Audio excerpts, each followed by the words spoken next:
D-Time Foodie here.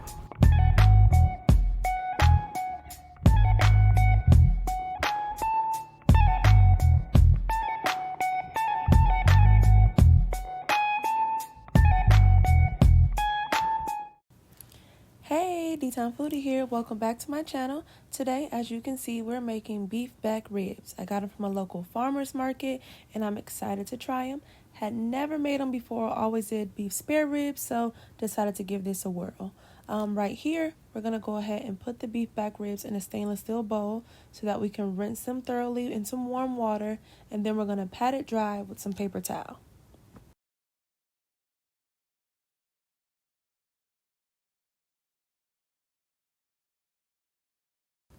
It's okay to use your hands and really get in there. The water's going to be like a little bloody when you pour it out, but that's what we want. Some of those impurities to rinse away, and then the paper towel will help to dry it so that the seasonings will stick to them. The seasonings for this dish are pretty simple. A lot of the things that we typically have in our pantries already, so salt, pepper, garlic powder, seasoning salt, and onion soup mix, and beef broth. I'm starting off with some olive oil here, just putting it all over those beef back ribs, getting it mixed in really well. I find that this helps with any of my meats before I season it so that the seasonings really stick to it and the flavor gets in there.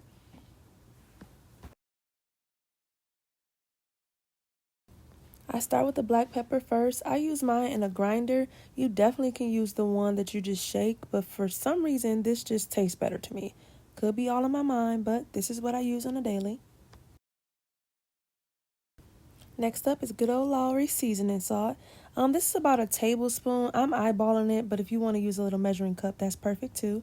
This is some garlic powder. I got from the farmer's market, so I put it into my own containers. About 2 tablespoons or so.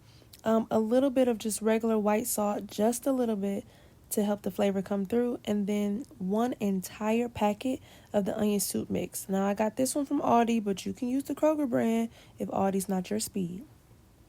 After you see all the seasonings in there, let's give it a really good mix with a wooden spoon or whatever other kind of spoon you have at your house.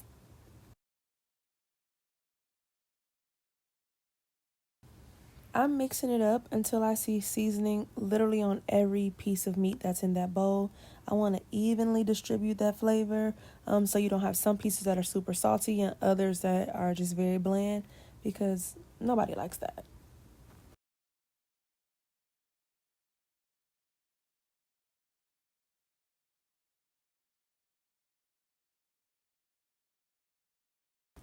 Now this part is optional, the liquid smoke. It gives it a smokier flavor. I use it sometimes for my vegetables and meat that I'm not grilling, just to get that extra flavor, but omit this step if you don't like liquid smoke. It's definitely okay. Once all of your seasonings are there, it's time to chop your onion. We're going to rough chop this in bigger pieces because it's just going to coat the bottom and the top of the ribs, so it doesn't have to be like anything fancy. This is a large white onion.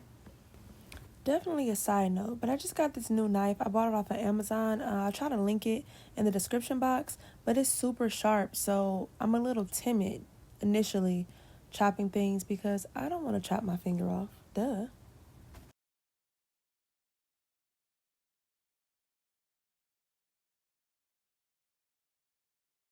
Okay, the onions are chopped, so I'm going to use olive oil again at the bottom of the crock pot and then line some of those onions, not all of them, probably about half, to the bottom of the crock pot. Then I'm going to go ahead and pour all of those beef back ribs into the crock pot.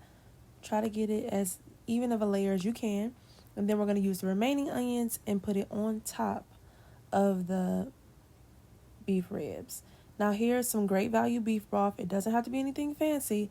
I use about a cup, and I'm going to pour that right over the top and the sides of the crock pot. Not too much liquid because it'll produce liquid of its own, but just enough. So 1 cup will do. Then we're going to go ahead and close it up and set the timer for 6.5 hours on high. We'll give it a check after 6.5 hours to make sure it's tender enough, and if not, we might put it on another half an hour. After 6.5 hours, you should have fork tender ribs. Look at that. Excuse the steam. If you don't want all of that liquid, just go into a half a cup of beef broth instead of that whole cup.